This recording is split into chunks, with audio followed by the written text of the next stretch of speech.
Hello, എല്ലാവർക്കും നമസ്കാരം. വീഡിയോയിലേക്ക് സ്വാഗതം.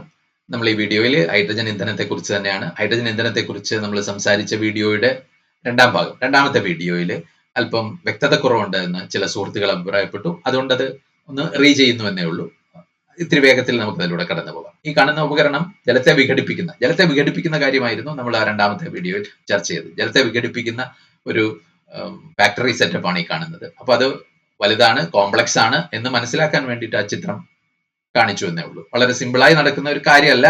നമ്മൾ ജലം വിഘടിപ്പിക്കുക എന്ന് പറയുമ്പോൾ നമുക്ക് എഫിഷ്യന്റായി ആ വിഘടനം നടന്ന് കിട്ടണമെങ്കിൽ ആ സെറ്റപ്പിന് കുറച്ച് സങ്കീർണതകളൊക്കെ ഉണ്ട് എന്ന് മനസ്സിലാക്കാൻ വേണ്ടി വേണ്ടി ഈ ചിത്രം കാണിക്കുന്നു എന്നേ ഉള്ളൂ. ഇനി ജലം വിഘടിപ്പിക്കാൻ എത്ര രീതി ഉണ്ട് എന്ന് നമുക്ക് ആലോചിക്കാം. 2 രീതിയാണ് നമുക്ക് പ്രധാനമായി പറയാൻ കഴിയുന്നത്. 2 രീതിയാണ്. ആ 2 രീതികൾ എന്ന് പറഞ്ഞാൽ എന്താണ്? ഒന്ന് വൈദ്യുത വിശ്ലേഷണം അല്ലെങ്കിൽ ഇലക്ട്രോളിസിസ് ആണ്. 2 താപവിശ്ലേഷണം, അതായത് വളരെ ഉയർന്ന ഊഷ്മാവിലേക്ക് ജലത്തെ കൊണ്ടുപോകുക. അപ്പൊ നീരാവിയായി അതിനുശേഷവും ഉയർന്ന ഊഷ്മാവിലേക്ക് ചെല്ലുമ്പോൾ ജലത്തെ വിഘടിപ്പിക്കാൻ കഴിയും. ഈ 2 മാർഗങ്ങളാണ്. രണ്ടായാലും ഊർജ്ജം അങ്ങോട്ട് കൊടുക്കേണ്ട പ്രോസസ് ആണെന്ന് നമുക്കറിയാം. പ്രക്രിയകളാണ് രണ്ടായാലും. അപ്പൊ ഇതൊരു വളരെ സിമ്പിളായ സെറ്റപ്പാണ്. നമ്മൾ ലബോറട്ടറികളിലൊക്കെ, സ്കൂളിലെയോ കോളേജുകളിലെയോ ഒക്കെ ലബോറട്ടറികളിൽ ഈ വൈദ്യുത വിശ്ലേഷണം കാണാൻ വേണ്ടിയിട്ട് ചെയ്യുന്ന സംഗതിയാണ്. അവിടെ ഹൈഡ്രജനും ഓക്സിജനും ഉൽപ്പാദിപ്പിക്കപ്പെടും. കാഥോഡില് ഹൈഡ്രജനും ആനോഡിൽ ഓക്സിജൻ എന്ന് പറയും. 2 ഇലക്ട്രോഡ് ഇട്ട് അതിലൂടെ വൈദ്യുതി കടത്തിവിടുക, അത്ര തന്നെ ഉള്ളൂ. പക്ഷെ ജലത്തില് ഒരല്പം ലവണമോ അമ്ലമോ ക്ഷാരമോ ഉണ്ടായിരിക്കണം. ആസിഡോ ബേസോ അല്ലെങ്കിൽ ആസിഡോ ആൽക്കലിയോ അല്ലെങ്കിൽ സോൾട്ടോ ഉണ്ടായിരിക്കണം എന്നാലേ ജലത്തിലൂടെ വൈദ്യുതി കടന്നു പോവുകയുള്ളൂ നല്ല രീതിയിൽ. ശുദ്ധജലമാണെങ്കിൽ, പൂർണ്ണമായും ശുദ്ധജലമാണെങ്കിൽ വൈദ്യുതി കടന്നു പോവുക ബുദ്ധിമുട്ടാണ്. അതിന്റെ റെസിസ്റ്റൻസ് കൂടുതലാണ്. അതാണ് അതിന്റെ ഒരു കാര്യം. ഇനി നമുക്ക് ഇത് എഫിഷ്യൻസി കുറവായതുകൊണ്ട് ഈ ലബോറട്ടറിയിൽ ചെയ്യുന്ന മെത്തേഡ് നമുക്ക് എന്ത് ചെയ്യാൻ പറ്റില്ല, ഇൻഡസ്ട്രിയലായിട്ട് ഉപയോഗിക്കാൻ പറ്റില്ല. അപ്പൊ നമ്മൾ മറ്റ് സംഗതികള്, മറ്റ് രീതികള് ഒക്കെ അവലംബിക്കേണ്ടി വരും. അപ്പോൾ സാധാരണ അവലംബിക്കാറുള്ള രീതികൾ എന്തൊക്കെയാണ് എന്ന് നോക്കാം. ഇപ്പോൾ ഈ ചിത്രത്തിൽ കാണുന്നത് നമ്മള് പ്രോട്ടോൺ എക്സ്ചേഞ്ച് മെംബ്രെയിൻ എന്ന് വിളിക്കുന്ന ഒരു മാർഗമാണ്. പ്രോട്ടോൺ എന്ന് പറഞ്ഞാൽ ഹൈഡ്രജൻ ആറ്റത്തിലെ ഇലക്ട്രോൺ നഷ്ടപ്പെട്ടിട്ടുള്ള ഭാഗമാണ് പ്രോട്ടോൺ എന്ന് പറയുന്നത്. അതിനെ കടത്തിവിടാനും അതിനെ കൈമാറ്റം ചെയ്യാനും ഒക്കെ എളുപ്പമാക്കുന്ന ചില മെറ്റീരിയൽ എന്ന് കരുതിയാൽ മതി. അതിന്റെ ടെമ്പറേച്ചർ വേണ്ടി വരുന്നത് 50 മുതൽ 80 ഡിഗ്രി സെന്റിഗ്രേഡ് വരെ, എഫിഷ്യൻസി 70 മുതൽ 80% വരെ എന്ന് പറഞ്ഞാൽ നമ്മൾ ഉപയോഗിക്കുന്ന ഇത് വൈദ്യുതിയുടെ 70 മുതൽ 80% വരെ വിഘടനത്തിനായി പ്രയോജനപ്പെടുത്താൻ കഴിയുന്നു എന്നാണ് അതിന്റെ അർത്ഥം. ബാക്കി ഹീറ്റ് ആയിട്ട് മാറും. Fast response time and high gas purity but uses expensive Noble metal catalyst. ഇതിലും പ്രോട്ടോൺ എക്സ്ചേഞ്ചിലും നോബിൾ മെറ്റൽ എന്ന് പറയുന്നത് നമ്മുടെ ഗോൾഡ്, സിൽവർ, പ്ലാറ്റിനം ഒക്കെയാണ്. പ്ലാറ്റിനം ബേസ്ഡ് ആയിട്ടുള്ള കാറ്റലിസ്റ്റ് ഇതിന് ആവശ്യമായിട്ടുണ്ട്. അപ്പോ ഉപകരണത്തിന് അല്പം കോസ്റ്റ് ആണ്, എങ്കിലും നമുക്ക് നല്ല എഫിഷ്യൻസിയിൽ ഇത് കിട്ടുന്നു എന്ന് മെച്ചമുണ്ട്. ഇനി ആൽക്കലൈൻ ഹൈഡ്രോളിസിസ് എന്ന് വിളിക്കുന്ന ഒരു മെത്തേഡ് ഉണ്ട്. ആൽക്കലൈൻ ഹൈഡ്രോളിസിസ് എന്ന് പറയുമ്പോൾ എന്താണ് ഉദ്ദേശിക്കുന്നത്? ആൽക്കലൈൻ സൊല്യൂഷൻ എടുക്കുക. നേരത്തെ തന്നെ സൂചിപ്പിച്ചു, എന്താണ് ഈ ഇതിന് നമ്മൾ ജലത്തിലൂടെ വൈദ്യുതി എന്ത് ചെയ്യില്ല, വെറുതെ കടന്നു പോകില്ല. അതിന് അല്പം ആൽക്കലിയോ ആസിഡോ അല്ലെങ്കിൽ സോൾട്ടോ ഒക്കെ വേണം. അപ്പൊ അല്പം ആൽക്കലി ചേർത്ത സോഡിയം ഹൈഡ്രോക്സൈഡ്, പൊട്ടാസ്യം ഹൈഡ്രോക്സൈഡ് പോലുള്ള പദാർത്ഥങ്ങളൊക്കെ ചേർക്കാം. അത് ഓരോ ഉപകരണത്തിനും ഏതാണ് അനുയോജ്യമെന്ന നിലയിൽ തീരുമാനിച്ച് ചെയ്യും. അതനുസരിച്ചാണ് കാഥോഡും ആനോഡും ഒക്കെ വേണ്ടത്.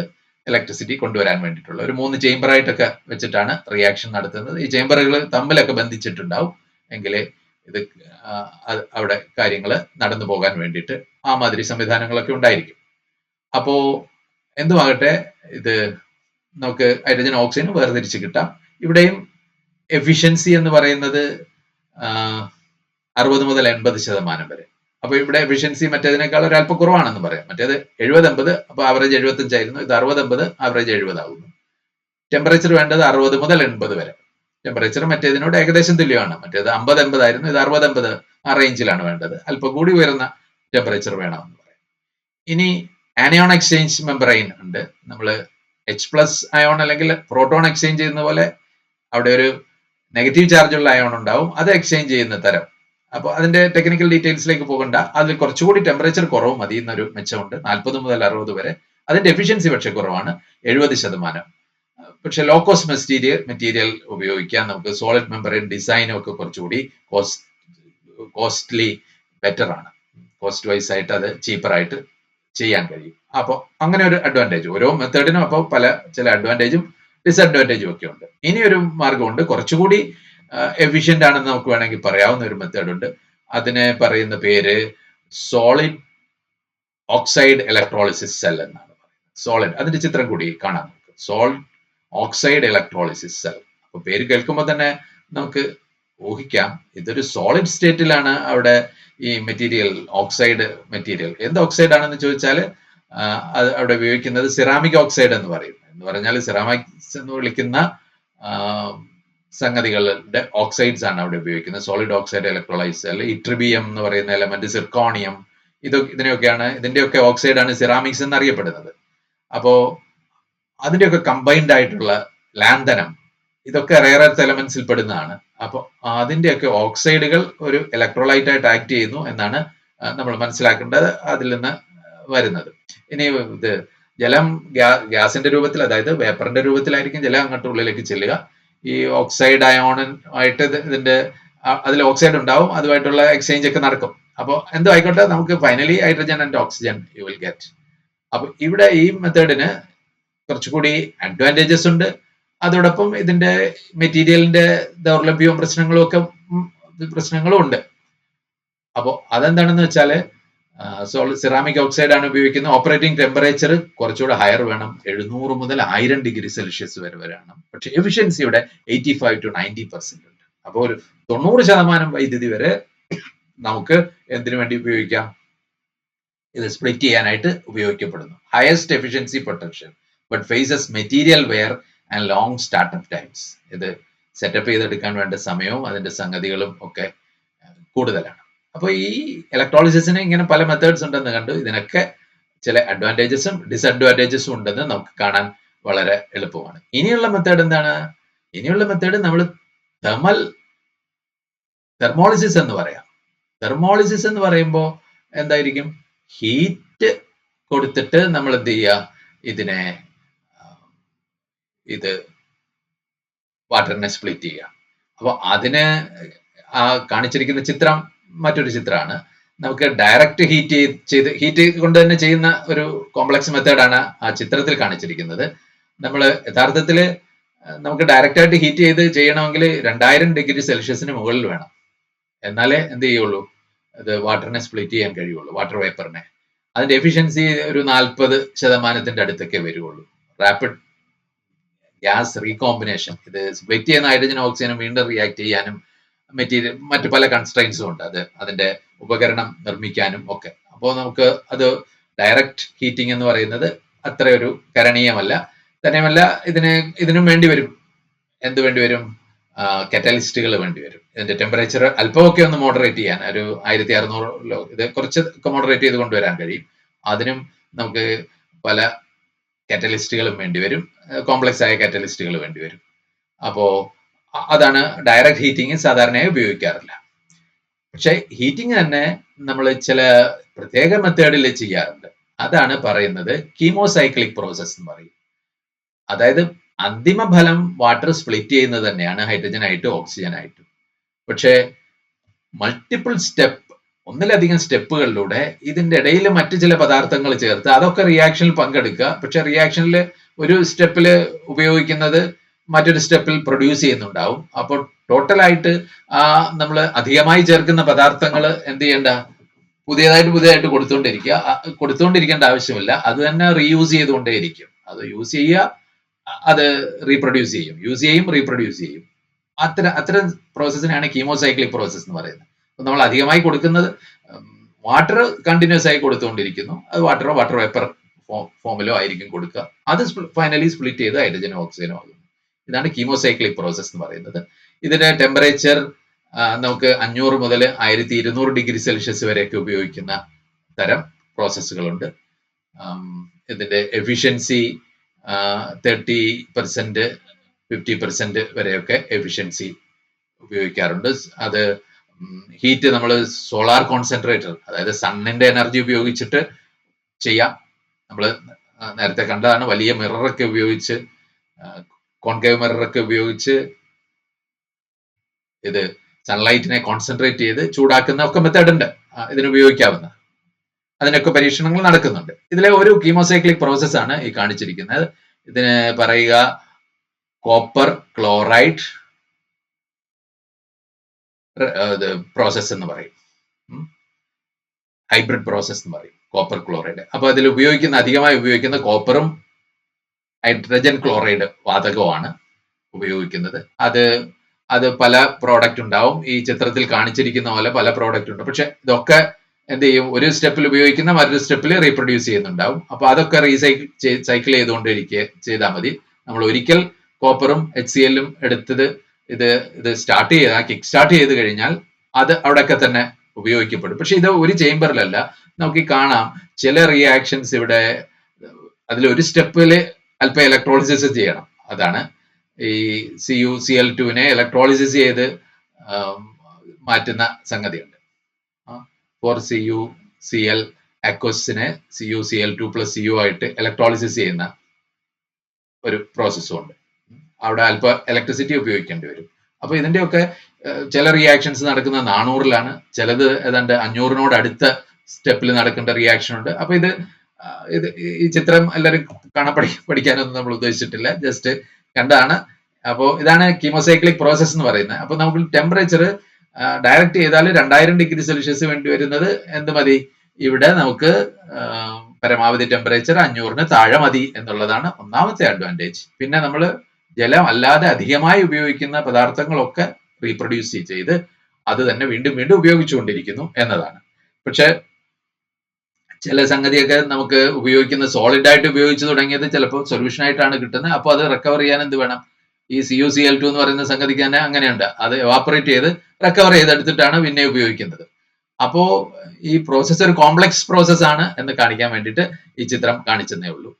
അപ്പൊ ഇതാണ് കീമോസൈക്ലിക് പ്രോസസ് എന്ന് പറയുന്നതിന്റെയൊക്കെ ഒരു രീതി. അതാണ്. ഇനി നമുക്ക് ഇതിൽ തന്നെ മറ്റ് ചില മെത്തേഡുകൾ കൂടിയുണ്ട്.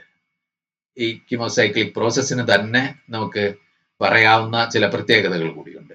അതുകൂടി കണ്ടിട്ട് നമുക്ക് ഇത് വീഡിയോ അവസാനിപ്പിക്കാം. അപ്പോൾ ഇതാണ് ഈ ഒരു കീമോസൈക്ലിക് പ്രോസസ്സിൽ നേരത്തെ പറഞ്ഞ 6 സ്റ്റെപ്പ് റിയാക്ഷൻ. അതെല്ലാം കൂടി ചേർന്നാൽ അവസാനം H2O സ്പ്ലിറ്റ് ചെയ്ത് H2 ഓക്സിജനും വരുന്ന അതേ ഉള്ളൂ. അപ്പോൾ ഇത് സ്റ്റെപ്പ് വെറുതെ ഞാൻ കാണിക്കുന്നു എന്നേ ഉള്ളൂ. എന്താണ് ഉദ്ദേശിക്കുന്നത്, അതിന്റെ അന്തിമമായിട്ട് റിയാക്ഷൻ എന്താണെന്ന് ചോദിച്ചാൽ അവിടെ ജലം സ്പ്ലിറ്റ് ചെയ്ത് ഹൈഡ്രജനും ഓക്സിജനും ആകുന്നതാണ് റിയാക്ഷൻ. അതിന്റെ ഇടയിൽ ഇങ്ങനെ കുറെ അധികം 6 സ്റ്റെപ്പ് നടക്കുന്നു എന്നുള്ളതേ ഉള്ളൂ. അത് ഓരോന്ന് റീപ്രൊഡ്യൂസ് പക്ഷെ നടക്കുന്നതേ എന്നേ ഉള്ളൂ എന്ന് പറയുമ്പോൾ തന്നെ ഒരു പ്രശ്നം കൂടിയുണ്ട്. എന്താണ്, പല ചേംബറിലായിട്ട് പല തവണയായിട്ട് നടക്കുന്ന റിയാക്ഷൻ ആണ്, അല്ലാതെ ഒറ്റയടിക്ക് പോകുന്ന റിയാക്ഷൻ അല്ല ഇത് എന്നുകൂടി നമ്മൾ മനസ്സിലാക്കണം. അപ്പൊ ഇനിയിപ്പോ പല ഗവേഷണങ്ങളും ഒക്കെ നടക്കുന്നുണ്ട് ഈ പ്രോസസ്സിനെ ഒരു 4 സ്റ്റെപ്പ് ആയിട്ട് റെഡ്യൂസ് ചെയ്യാനായിട്ട്. അപ്പോ അങ്ങനെയും ഇതിനെ അച്ചീവ് ചെയ്തിട്ടുണ്ട്. ഈ കോപ്പർ ക്ലോറൈഡ് പ്രോസസ്സ് എന്ന് പറയുന്നതിനെ നമ്മൾ കുറച്ചുകൂടി ലളിതമാക്കാനും കുറെ കൂടി എളുപ്പമാക്കാനും ഒക്കെയുള്ള ഗവേഷണങ്ങളും ശ്രമങ്ങളും ഒക്കെ നടന്നിട്ടുണ്ട്. അപ്പൊ അതാണ് അതിന്റെ ഒരു സംഗതി. ഇനി നമ്മൾ വേറെ ചില മെറ്റീരിയൽ ഉപയോഗിച്ച് നമുക്ക് എന്ത് ചെയ്യാൻ പറ്റും, ഈ സൈക്കിള് ചെയ്യാൻ പറ്റും. അത് എന്താണെന്ന് കൂടി നമുക്ക് ജസ്റ്റ് ഒന്ന് കാണേണ്ടിയിരിക്കും. ഇപ്പോ ഈ കാണുന്ന ചിത്രത്തില് 2 തരം സൈക്കിള് കാണിച്ചിട്ടുണ്ട്. ഒന്ന് സീറിയം ഓക്സൈഡ് 2 സ്റ്റെപ്പ് സൈക്കിൾ. സീറിയത്തിന്റെ 2 തരം, സീറിയം എന്ന് പറയുന്ന ഒരു റെയർ എർത്ത് എലമെന്റ് ആണ്. അതിന്റെ 2 തരം ഓക്സൈഡ് ഉണ്ട്. അത് തമ്മിൽ അങ്ങോട്ടും ഇങ്ങോട്ടും മാറി ചെയ്യുന്ന, പക്ഷെ അവിടെ ടെമ്പറേച്ചർ ഉപയോഗിക്കേണ്ടി വരുന്നത് 400 മുതൽ 2000 വരെ. ഒരു സ്റ്റെപ്പ് 2000-ൽ നടക്കും, ഒരു സ്റ്റെപ്പിൽ 400-ൽ നടക്കും. ഇതിന്റെയൊക്കെ എഫിഷ്യൻസി നേരത്തെ പറഞ്ഞതുപോലെ തന്നെയാണ്. എഫിഷ്യൻസി ഇതിന്റെ അത്ര വരില്ല, എന്തുവരെ വരുള്ളൂ, 30 മുതൽ 50% വരെയൊക്കെ എഫിഷ്യൻസി നമുക്ക് കിട്ടുള്ളൂ. ടെമ്പറേച്ചർ റേഞ്ച് ഒരിടത്ത് 500 വരെ മതി, ഒരെണ്ണത്തിന് 1200 വേണം. അപ്പൊ 2 കീമോസൈക്കിൾസിന്റെ ഉദാഹരണമാണ് നമ്മളിപ്പോൾ കണ്ടത്. ഇനി നമുക്ക് ഇതിൽ തന്നെ ആദ്യം കണ്ട ചിത്രമുണ്ടല്ലോ, അത് ഒരു പ്രത്യേക തരം ഒരു കീമോസൈക്ലിക് പ്രോസസ്സിന്റെ ഒരു സ്റ്റെപ്പ് ആയിരുന്നു യഥാർത്ഥത്തിൽ. അതൊരു പുതിയ പ്രോസസ്സാണ് ഒരു തരത്തില്. അതായത് ഹൈഡ്രജൻ ഉൽപ്പാദിപ്പിക്കപ്പെടും, H2 ഉണ്ട്, O2 കാണുന്നില്ല. അപ്പൊ ആദ്യം ആ ചിത്രം കാണിച്ചപ്പോൾ ഞാൻ അതേക്കുറിച്ച് പറഞ്ഞിരുന്നില്ല. O2 അവിടെ പുറത്തേക്ക് വരില്ല, ഓക്സിജൻ വരില്ല. അതിന് പകരം അത് ഓക്സിജൻ ഉണ്ടാകാതെ ആ റിയാക്ഷൻ ഒരു ഓക്സിഡേഷൻ റിയാക്ഷൻ നടന്ന് മറ്റൊരു റിയാക്ഷൻ ആയിരിക്കും നടക്കുന്നത്. അപ്പൊ നമുക്ക് ഓക്സിജൻ വാതകം പുറത്തേക്ക് വരുന്നില്ല. അപ്പൊ ഓക്സിജൻ വാതകം പുറത്തേക്ക് വരാത്തത് കൊണ്ട് തന്നെ അതിന് ചില അഡ്വാൻറ്റേജസ് ഒക്കെ ഉണ്ട്. അപ്പോൾ ആ രീതിയിലും നടത്താറുണ്ട്. ഇനി എങ്ങനെയായാലും നമ്മൾ ഈ റിയാക്ഷൻ ഇതൊക്കെയാണ് ഇതിന്റെ മാർഗങ്ങൾ. എങ്ങനെയായാലും അവിടെ നടക്കുന്ന റിയാക്ഷൻ എന്താണ്? ഇത് തന്നെയാണ്. വാട്ടർ സ്പ്ലിറ്റ് ചെയ്ത് എന്താകുന്നു? ഹൈഡ്രജനും ഓക്സിജനും ആകുന്നു. ഈ പ്രോസസ്സിന് നമുക്ക് എന്ത് ചെയ്തേ മതിയാകൂ? അങ്ങോട്ട് ഊർജം നൽകിയേ മതിയാവൂ എന്ന കാര്യം ഉണ്ട്.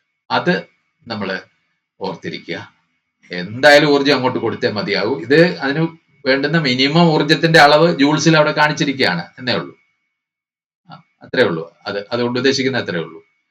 അത്രയും എങ്കിലും ഊർജം ചെലവഴിക്കാതെ നമുക്ക് എന്ത് ചെയ്യാൻ പറ്റില്ല? ഇതിനെ സ്പ്ലിറ്റ് ചെയ്യാൻ പറ്റില്ല എന്നാണ് നമ്മൾ ഇതുകൊണ്ട് ഉദ്ദേശിച്ചിരിക്കുന്നത്. അപ്പോ അതാണ് നമുക്ക് ഇതേക്കുറിച്ച് പറയാനുള്ളത്. വാട്ടർ സ്പ്ലിറ്റ് ചെയ്താലും നമുക്ക് എന്ത് ചെയ്യാം? ഹൈഡ്രജനും ഓക്സിജനും കിട്ടാം. ഇത് കെമിസ്ട്രിക്കാർ ഉപയോഗിക്കുന്ന ഒരു ചിത്രം എന്നേ ഉള്ളൂ. ജലത്തെ വിഘടിപ്പിച്ച് അപ്പോ പ്രോസസ്സ് അത്ര സിമ്പിൾ അല്ല എന്ന് കാണിക്കുന്നു.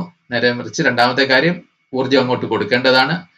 രണ്ട് ബ്രോഡായ രീതികളേ ഉള്ളൂ. ഒന്ന് ഇലക്ട്രോളിസിസ്, ഒന്ന് തെർമോളിസിസ്. ഇലക്ട്രോളിസിസ് എന്ന് പറഞ്ഞാൽ വൈദ്യുതി കടത്തിവിടുക, ഒന്ന് താപം ഉപയോഗിക്കുക. അപ്പൊ താപം ഉപയോഗിച്ച് ചെയ്യുന്നതിൽ തന്നെ ചിലപ്പോൾ ഒരു സ്റ്റെപ്പ് ഇലക്ട്രോളിസിസ് ചെയ്യുന്നതും നമ്മൾ കണ്ടു. അത്രയേ ഉള്ളൂ. Okay, bye, see U.